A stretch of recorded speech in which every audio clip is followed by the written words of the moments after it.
Olá, jogadores! E o Dorival Júnior foi apresentado na seleção brasileira. A CBF, através do seu presidente desse momento, o Edinaldo Rodrigues, demitiu o Fernando Diniz. Isso mostra que a seleção brasileira, dentro de campo e na organização, está muito próxima do fundo do poço. Agora ele quer o Dorival Júnior. Mas o Dorival deveria ter entrado antes do Ramon Menezes, se fosse para escolher um treinador brasileiro. Ele tinha acabado de ser campeão da Libertadores da Copa do Brasil pelo Flamengo, ele deveria assumir a seleção brasileira. Estaria até hoje aí, caso o Ancelotti não aceitasse, como não aceitou, teríamos um treinador de ponta já treinando a seleção brasileira. Mas não fez isso. Escolheu o Ramon, demitiu. Escolheu o Diniz e demitiu. E agora é o Dorival. Qual segurança que o Dorival Júnior ou qualquer outro treinador vai ter em trabalhar na seleção brasileira? Qual a retaguarda que a CBF vai dar para esse treinador? Gente, nós estamos caminhando mesmo para o fundo do poço. É inadmissível isso que está acontecendo no nosso futebol. Durante a coletiva, ele falou a respeito do Neymar e da sua antiga relação com o craque brasileiro. É uma satisfação, estou sinceramente emocionado depois de tudo que eu vivi a minha vida, de tudo que passei e principalmente nesses últimos 6, 7 anos, voltas que a vida dá. E hoje eu estou aqui representando a seleção mais vencedora e campeã do planeta, a que inspirou muitos e muitos no mundo todo e que tem por obrigação de voltar a fazer o mesmo. O futebol brasileiro ele é muito forte, ele se reinventa. O futebol brasileiro ele não pode viver um momento como esse que estejamos passando, talvez sirva ou nos sirva de lição para que rapidamente nós absorvamos e possamos encontrar um novo caminho. Porque nós aprendemos com o futebol brasileiro o caminho de vitórias. E nós precisamos reencontrar esse momento. Eu estou aqui de coração aberto, buscando fazer a primeira convocação do meu momento. É justamente o torcedor brasileiro, que ele passe a viver um pouco mais a sua seleção, que ele acredite um pouco mais na sua seleção. É natural que seja uma obrigação de todos nós que aqui estamos, fazermos o nosso melhor para que possamos entregar ao torcedor uma seleção confiável, uma seleção que volte a passar credibilidade. E o craque Neto também resolveu soltar o verbo e alfinetar a Ana Thaís. Craque Neto elogiou a postura do Dorival e mandou uma indireta para a Ana Thaís Matos, que havia criticado o treinador da seleção brasileira. Nós iremos ver todos os detalhes dessa história agora, mas antes deixe o gostei aqui no vídeo e se inscreva aqui no canal. Feito isso, vamos ver. No passado bem distante, você teve um problema com o Neymar. Queria você falar sobre esse problema, se ele efetivamente já foi superado e se na tua avaliação o Neymar, que já está caminhando para a reta final da carreira dele, ainda é um jogador imprescindível. Bom, o Brasil tem que aprender a jogar sem o Neymar, entendendo que o momento dele seja de uma lesão, mas tem que saber que nós temos aí um dos 3 maiores jogadores do mundo nesse momento e que nós temos que aproveitá-lo. E o Neymar é um jogador muito importante. Desde que recuperado, em condições e totalmente focado.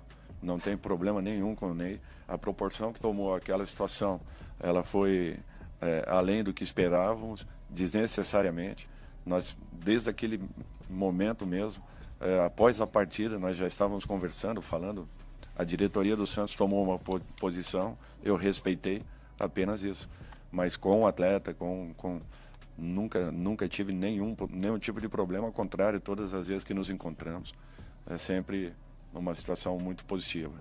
A confiança, ela vai acontecer com treinamentos, com jogos, buscando vitórias, é um fato natural. Eu acho que o principal desafio é nós trazermos o torcedor um pouco mais perto da seleção. É o torcedor se ver um pouco mais com a camisa da seleção brasileira. E esse é um trabalho de formiguinha que nós precisamos de cada um de vocês. Isso que eu conto muito com a presença e a participação de cada um de vocês. Sugestões, ideias, para que a gente possa mudar um pouco esse contexto, para que a gente possa trazer novamente o torcedor ao nosso lado, para que a gente possa fazer com que a seleção seja realmente a seleção do povo brasileiro. O camarada ele acabou perdendo esse carinho, esse amor que sempre teve pela nossa seleção. Muitos fatores aconteceram, sim, mas está na hora da gente mudar tudo. A apresentação hoje do meu grande amigo Dorival Júnior. Moramos juntos no mesmo quarto, número 5, lá no Guarani. A gente ouvia esses, aqui ó, vinil. Era isso que a gente ouvia, vinil mesmo. Eu tenho certeza, Júnior, que você vai ser um baita no treinador.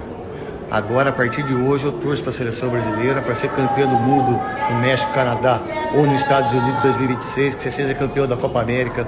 E eu tenho certeza que você vai fazer um grande trabalho.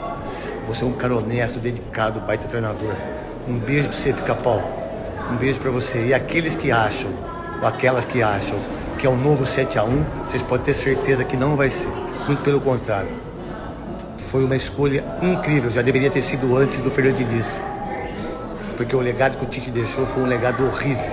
De 2 Copas. E você, Júnior, vai ser campeão do mundo em 2026. Porque essa escolha do Dorival, ela passa muito por uma escolha política. A gente não sabe se o presidente da CBF vai ficar no cargo até o final. Porque a gente não sabia nem que ele poderia ser deposto, como ele ficou fora agora durante um tempo e voltou através de uma decisão do Gilmar Mendes. Então, assim, eu gostaria muito de sentar aqui e projetar a seleção brasileira, quem que ele vai convocar, como vai ser agora, já que o Brasil vive um péssimo momento nas eliminatórias. Mas é tudo isso que eles querem que a gente faça. Que a gente passe a falar do Dorival, enquanto a CBF vive uma grande crise política. E a gente passa, de certa forma, a ignorar o assunto, a gente, que eu digo não nós aqui, né? As próprias discussões, porque antes a gente estava falando como a seleção estava jogando mal com o Fernando Diniz, ou melhor, a gente começa a falar como foi equivocada a escolha do Diniz dividindo a seleção com o principal ano do Fluminense na história do clube. Aí passamos essa discussão e começamos a discutir que o time não estava jogando bem.